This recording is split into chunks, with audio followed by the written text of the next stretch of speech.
So you're given a choice of taking $1 million or pounds in cash, or you're given the skill set of being able to acquire and earn $1 million. Which do you choose? Now, that hypothetical question is something you probably won't experience in your life. But if you did have to pick, which would you choose? Now, I guess the immediate answer someone might say is, well, I'll take the $1 million in cash. That's fantastic. But equally, there might be some of you watching this thinking, maybe it's more sensible to take the skill set of being able to acquire and earn $1 million.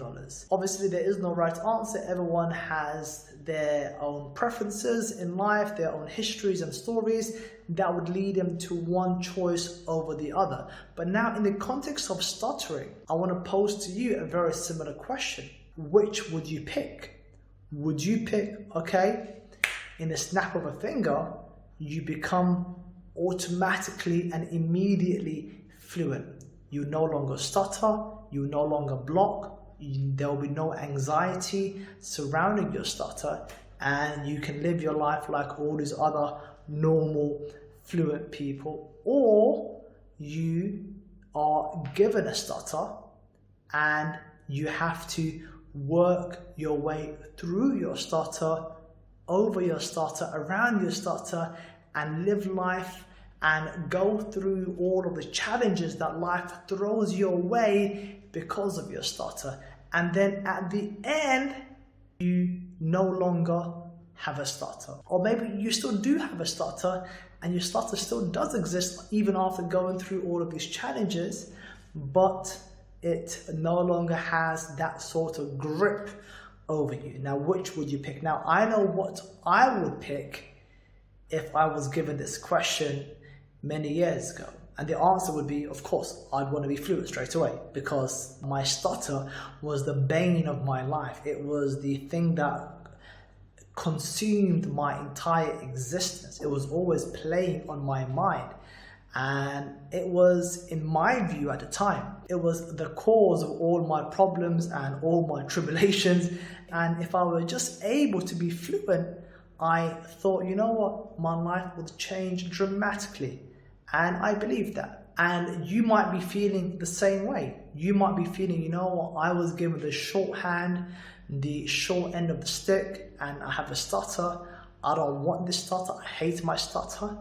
And I just wish I could get rid of it. And that might be your genuine feelings as you're watching this video. And that's fine. That's perfectly fine.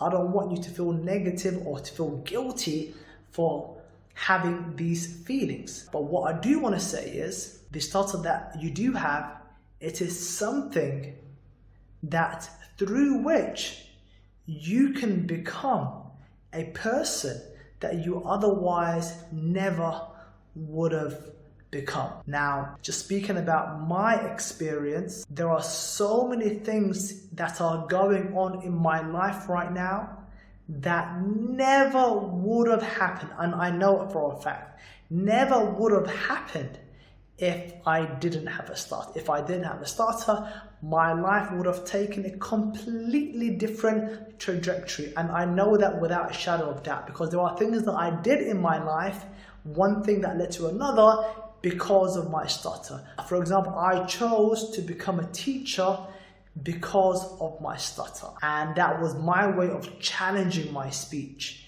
challenging this impediment that I had.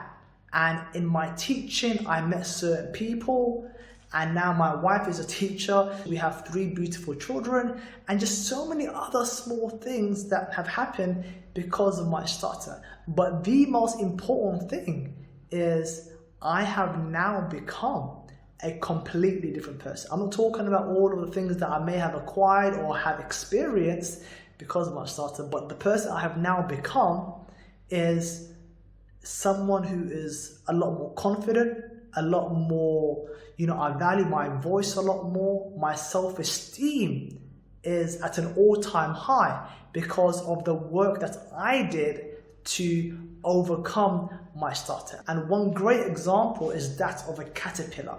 A caterpillar forms a cocoon and it stays in that cocoon for some time, and then it eventually breaks out of its cocoon and it forces its way out of that sort of shell and becomes a butterfly.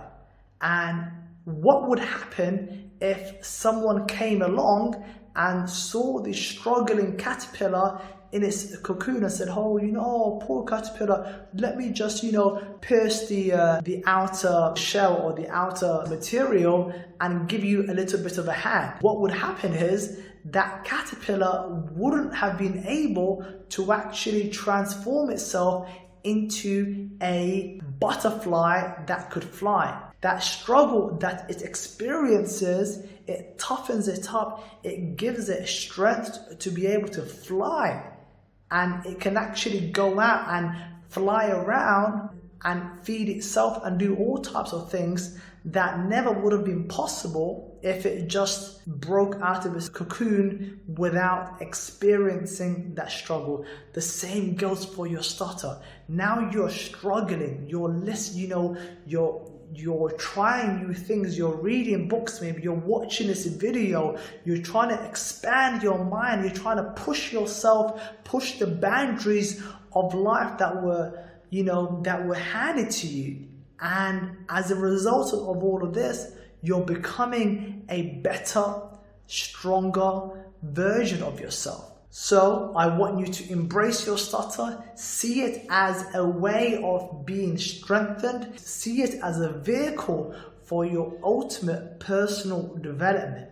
Because essentially you have two choices. You can see it as, oh my God, woe is me, why do I have a stutter?